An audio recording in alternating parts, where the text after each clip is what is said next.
I never thought silence could be this loud. But on the day I got married, it echoed louder than the music, louder than the vows, louder than the laughter of the guests. It screamed at me in every empty seat, especially the two in the front row.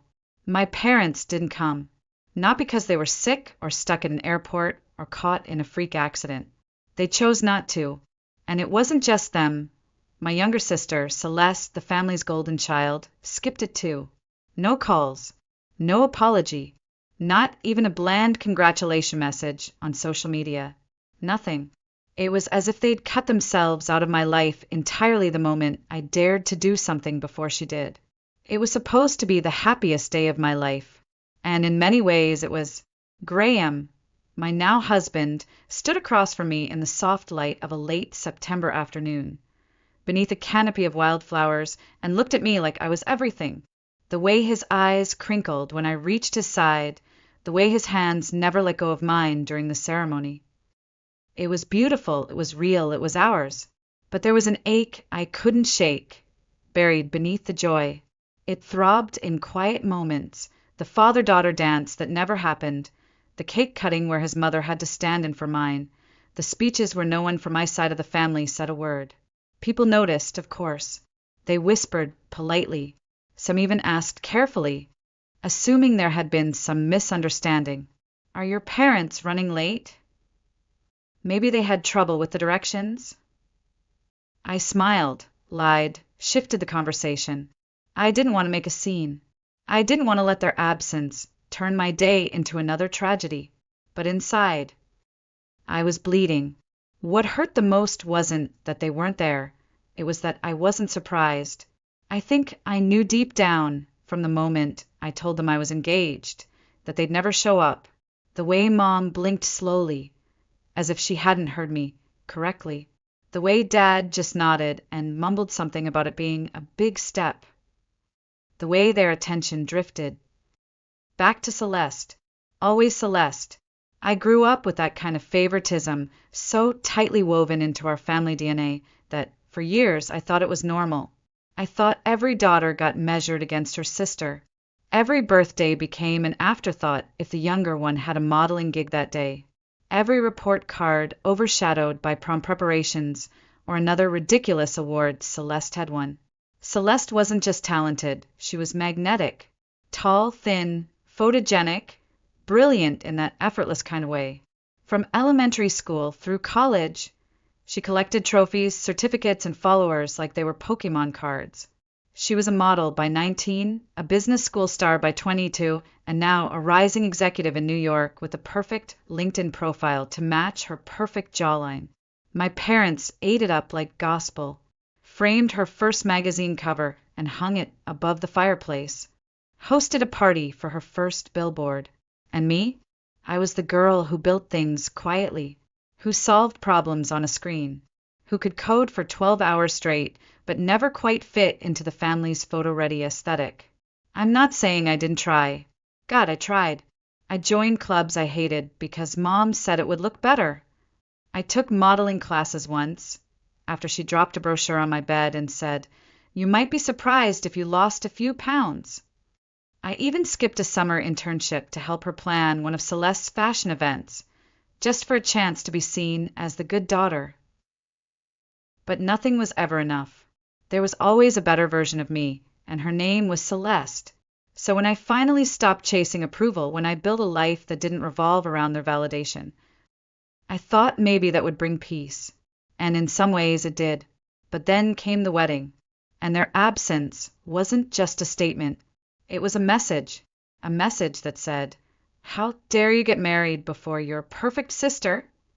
And that message burned deeper than I expected. The thing about being the other daughter is that you learn how to shrink. Not all at once. It starts subtly, stepping aside in photos so your sister can be center stage, laughing quietly so your voice doesn't overpower hers, getting dressed quickly in the morning so Mom doesn't comment on how your thighs look in those jeans again. You learn not to expect applause. You learn to brace yourself for comparison. Every time you exist, Celeste was born with star power. Even before she could talk, She had a way of capturing every room. Teachers loved her. Neighbors adored her. My parents, they worshipped her. Every school play, science fair, spelling bee. She didn't just participate, she conquered. By high school, she wasn't just popular, she was legendary. Prom queen, debate team captain, student council president. Her life looked like the inside of a college brochure. Mine didn't. I wasn't invisible exactly, just blurry. The kind of daughter who gets nice effort instead of a standing ovation. When I graduated with a degree in computer science, a field I genuinely loved, my parents nodded once and went right back to helping Celeste prep for her next photo shoot. That same week, Mom had a custom frame made for Celeste's latest headshot. It went right over the fireplace, where my childhood drawings used to hang. Quietly replaced, quietly erased. At first, I thought the problem was me. Maybe if I lost weight like Mom suggested. Maybe if I wore makeup more often, smiled more, laughed less loudly. Maybe if I played tennis or joined theater, or switched my major to something more graceful, like Celeste's communications degree. I even tried modeling for one miserable semester in college. It was a disaster. Awkward poses, forced smiles, my body stuffed into sample sizes that didn't fit my frame or my spirit. When I quit, Celeste laughed. Well, she said, at least you tried. She never let me forget it. That's the thing about her. She didn't just shine. She made sure I stayed in the shadow. It wasn't always direct cruelty. Sometimes it was worse than that. It was subtle erasure. Telling our parents how well she was doing right after I shared a small success. Interrupting my stories with bigger, better ones. Sliding into my achievements like they were side notes to her narrative. And my parents, they let her. No, they encouraged it. My mother had this look whenever Celeste walked into a room. Soft, proud, radiant. She used to say things like, Celeste just has it, you know? Or she's meant for more.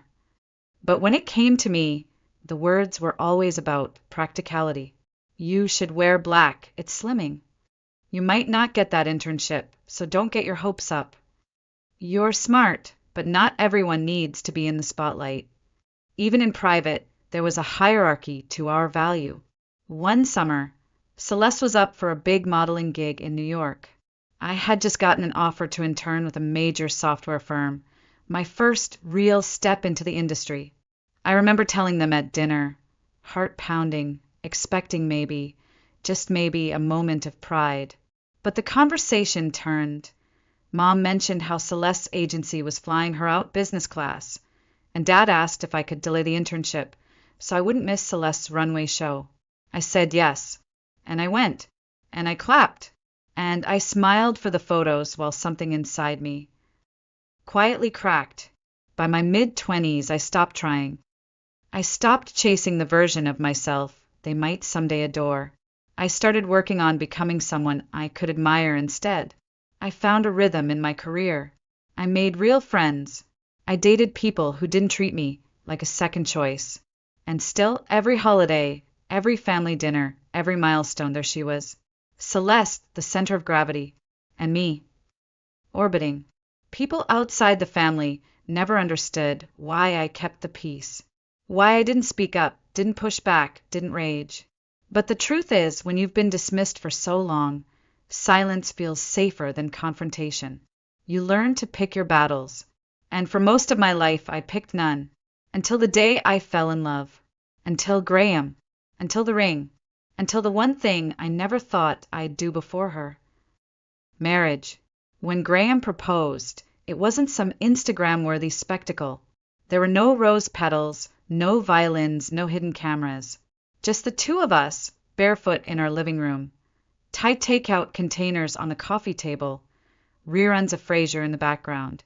He pulled out the ring like it was the most natural thing in the world and said, "You're already home to me. Let's make it official." I cried. I laughed. I said yes with a mouthful of pad, CW. It wasn't glamorous, but it was perfect. The next morning, I called my parents. I didn't want to wait. Maybe, despite everything, some tiny part of me still hoped they'd be happy for me. Maybe this would be the thing that finally made me feel like their daughter again. But when Mom picked up and I told her, the line went quiet. Then she said, "Are you sure, Elena? Don't you think you should wait until you've gotten into better shape?" That was her first reaction to my engagement. Not congratulations. Not "we're so happy for you." Just a reminder that in her eyes, I wasn't ready to be seen. I wasn't beautiful enough for celebration. Dad didn't say anything at all. At the engagement party, Graham noticed how they stood in the corner the entire time, hunched over Mom's phone. I was too anxious, too busy trying to make sure everyone else was having fun to pay attention. But later, Graham told me he overheard snippets of their conversation. They were talking to Celeste. She was crying, saying something about how this wasn't supposed to happen, that I wasn't supposed to be first. That phrase stuck with me. Not supposed to be first. Even though she wasn't even engaged, Mom had already created Pinterest boards for Celeste's dream wedding. Venues, floral arrangements, designer gowns, color palettes. When I tried to ask for her help, her responses were cold, distant. Just keep it simple, something that flatters your shape. You don't need anything too flashy. It should be practical. So I stopped asking. Instead, I planned the wedding with Joanna, Graham's mother, who, in the span of a few months, became the mother I had always wanted. She beamed when I showed her my dress. She cried when we tasted cake samples. She held my hand when I started doubting whether I deserved a beautiful day. She never once made me feel like a backup plan. We chose a small garden venue near the mountains. It had this magical stillness to it, like time slowed down just enough to let beauty take root. I picked a classic A-line gown that made me feel lovely, no frills, no corsets, just soft fabric that hugged me without judgment. And when I saw myself in the mirror for the first time in years, I thought, maybe this is enough. I carefully prepared our guest list, sent both physical and digital invitations, tracked the emails, confirmed read receipts. When my parents didn't RSVP, I followed up, politely then firmly. "Just want to make sure you got the invite," I texted. "Would love to know if you'll be there." They either ignored me or gave vague excuses. "We're busy that weekend." "We need to check with Celeste's schedule." Celeste. Always Celeste. Eventually I stopped asking. I had a wedding to plan. Graham's family rallied around us. His sister hosted the bridal shower. His cousins helped with the flowers. Joanna brought handwritten place cards and vintage napkin rings. Every detail had love behind it, real, messy, imperfect love. And still, their absence hung like a storm cloud over everything. At the rehearsal dinner, I kept glancing toward the door. At the cake tasting, I saved a slice for them, just in case. Even on the morning of the wedding, a part of me waited, hoped, imagined them walking in, smiling, surprising me. But they didn't. They never intended to come. And somehow, I knew it all along. The morning of the wedding was clear and still, like the world was holding its breath for something sacred. The mountains stood quiet in the distance, draped in mist, and the air smelled of lavender and pine. It should have been the happiest day of my life, and in many ways it was. But when I stepped into the garden, veil gently brushing my shoulders, the first thing my eyes went to were the 2 front row seats, empty, reserved, untouched, waiting. I had known they wouldn't come, but knowing and feeling, those are 2 very different things. I remember standing behind the wooden archway with Joanna, holding my bouquet of wildflowers, knees slightly shaking. She tucked a strand of hair behind my ear and said, "You look breathtaking, sweetheart." I smiled, but something inside me stayed still. I wasn't nervous about marrying Graham. I was grieving the parents who were alive and well, but couldn't find it in themselves to be there for me. The music started. My feet moved forward. And suddenly, everything else fell into place. The people who did come, Our friends, Graham's family, even a few coworkers, stood with wide eyes and warmer hearts. Graham looked at me like I was sunlight walking toward him. The officiant's voice was steady. Our vows were quiet and intimate, and when we kissed, the garden seemed to exhale in joy. It was beautiful. It was everything I'd hoped, except for the part that would never be. There was no father-daughter dance. The seat next to Joanna, where Mom should have been wiping away happy tears, remained heartbreakingly bare. No toast from Dad. No hug from Mom. No, you did well, or I'm proud of you. Not even a note. Every time someone clinked their glass for a toast, I felt a tiny tug behind my ribs. Every time someone complimented my dress, I thought about how Mom never saw it, never cared to. I had imagined that maybe, just maybe, they'd surprise me, that they'd show up late, dressed to impress, pretending it was traffic or bad directions or something equally forgivable. But they didn't. They hadn't even texted that morning. The silence was deliberate, calculated, cruel. And yet, I didn't cry. Not then. I smiled for photos. I danced with Graham until my feet ached. I laughed when his niece shoved frosting into his beard and clapped when Joanna twirled with one of the flower girls. I lived in those moments because they were real, and I refused to let the people who didn't show up ruin the ones who did. But later that night, after the lights dimmed and the guests faded away, I stood alone at the edge of the dance floor. The garden, now glowing in soft candlelight, felt like a dream slowly dissolving. Graham came up behind me, wrapping his arms around my waist. "They didn't even call," I whispered. "I know," he said, gently resting his chin on my shoulder. "I shouldn't be surprised, but it still hurts," I murmured. He didn't say anything. He just held me, and in that silence I realized something. They had made their choice, not just that day, but every day before it. Every time they turned a blind eye to Celeste's jabs, every time they forgot my achievements, every time they reminded me with words or glances or sighs that I was second best. They had chosen who they loved out loud, and I had spent my whole life begging for the scraps of that affection. No more. After the wedding, I called them. Just once. I needed to know, needed to hear the lie for myself. Mom answered. Her voice was clipped, defensive. "We never got a real invitation," she said.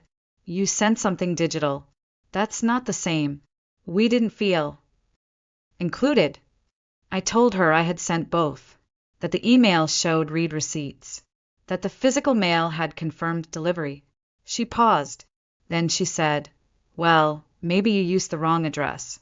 You know we've had trouble with that P.O. box." That wasn't true. They've lived in the same house for 30 years. Same mailbox. Same email. Same excuse. I didn't argue. I just said, "I'm sorry you felt excluded," and hung up.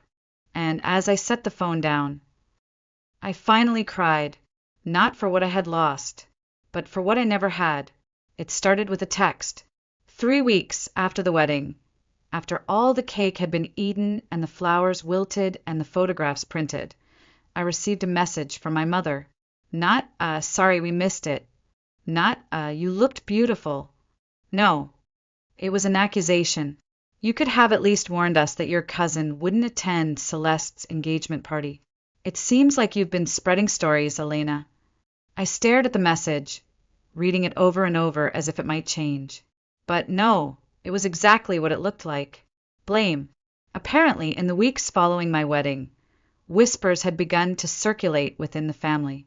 People were asking why my parents hadn't attended, why Celeste didn't show up, why no one from my side had said anything during the toasts. And I, God forbid, had told the truth. I didn't embellish. I didn't dramatize. I simply said what happened. They didn't come. They ignored the invitations. They chose not to be there because I got married before their perfect daughter. That was it. But for them, the truth was more threatening than any lie, because the truth made them look bad, and they couldn't stand that. I tried to let it go. I really did. But then came the calls, the comments from relatives, the passive-aggressive jabs in the family group chat I hadn't checked in months. Celeste, of course, played the victim. Elena's just bitter. She's trying to ruin my special day. And then came the breaking point. My parents called me. They didn't ask how I was. Didn't ask about the honeymoon. Didn't even congratulate me properly. Instead, they accused me of sabotaging Celeste's upcoming wedding, of being jealous, of wanting attention. I could have hung up. I could have smiled and nodded and swallowed the bile like I always had. But I didn't. Instead, I said something I'd never said to them in my entire life. You're right. There was a pause, the kind of silence that stretches between walls and years and scars. I am jealous, I said. Not of her job, not of her face or her career or her perfect life. I'm jealous of the love you gave her so freely, the love you held back from me like it was conditional, like I had to earn it, and she got it just for breathing. My mother gasped. My father tried to interrupt. I kept going. I'm jealous of how you showed up to every one of her school events with posters and balloons, but you barely remembered my graduation. I'm jealous that she got a party for her first modeling gig while I got a well done and a nod when I landed a 6-figure job. I was shaking, not with fear, but with clarity. I remember when you canceled my graduation dinner because Celeste got a call back. I remember when you spent 3 weeks planning her prom dress fittings and gave me a hand-me-down. I remember all of it. You think I never spoke up? I did. You just didn't listen. They tried to cut me off, of course. Dad said I was exaggerating. Mom said I was being unfair. And then she said it. We never thought you'd go this far, to ruin your sister's wedding out of spite. But we always knew you were insecure about her. This just proves it. That's when it hit me. They weren't listening. They never had, because in their story I was always the problem, always the difficult one, the bitter one, the one who couldn't just be happy for her sister. And for the first time in my life, I didn't care. I didn't apologize. I didn't explain. I didn't ask for understanding. I let their words hang in the air like smoke, and then I blew them out. I was raised by people who loved one child and tolerated the other. I'm done pretending that didn't leave a scar. I hung up. Calm. Steady. Done. When I walked outside, the sun was setting behind the mountains. Graham was already on the porch, 2 mugs of tea in hand.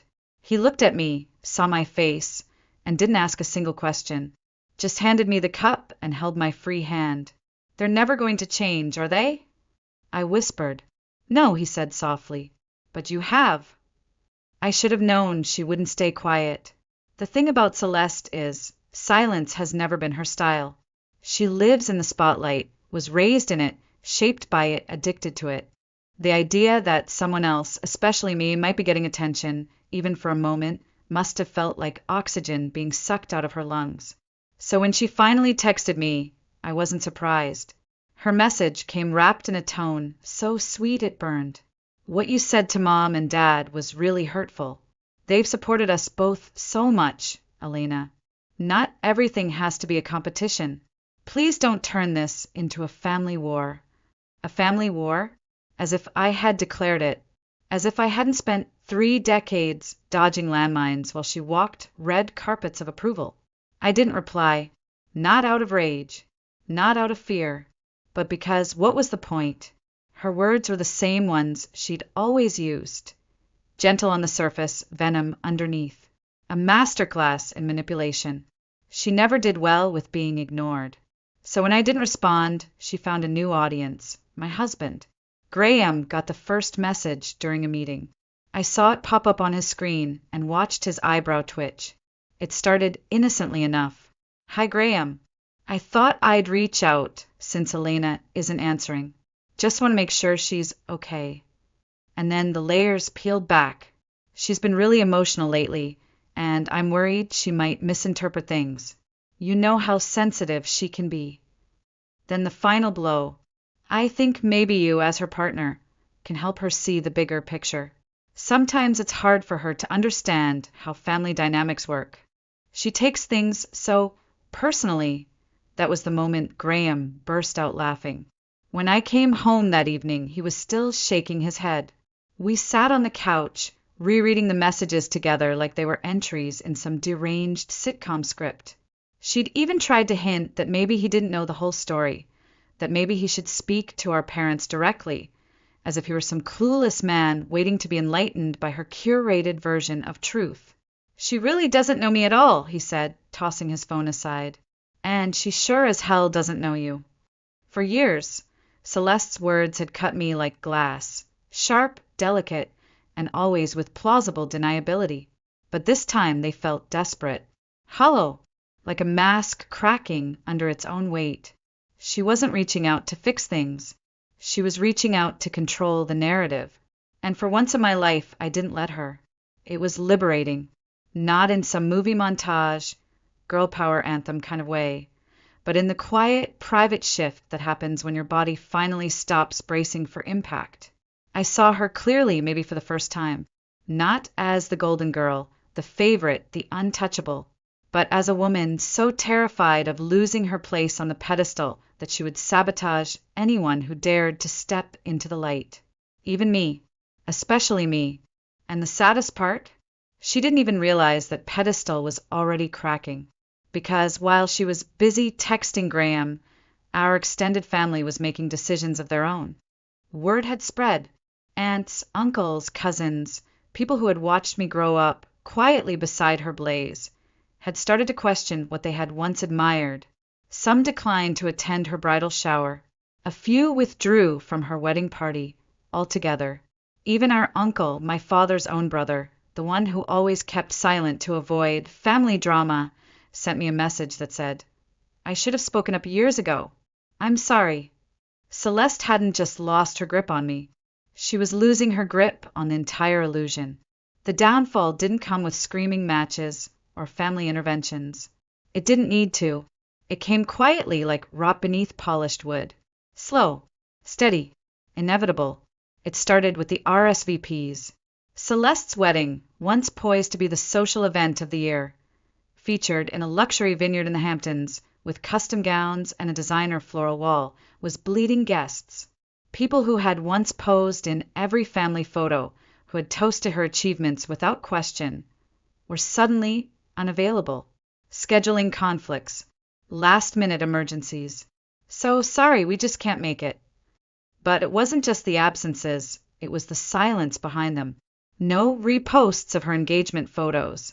No "can't wait for the big day" comments. No heart emojis flooding her announcements. Just a growing void where applause used to live. And for the first time, Celeste had no idea how to fill it. My parents noticed, of course. They blamed everyone but themselves. "They're jealous," Mom snapped during one call, voice tight with frustration. "They're buying into Elena's version of things. We always tried to be fair. You've twisted everything." I didn't argue. I didn't defend. I didn't need to, because the truth was finally louder than the performance. They had spent years crafting an image.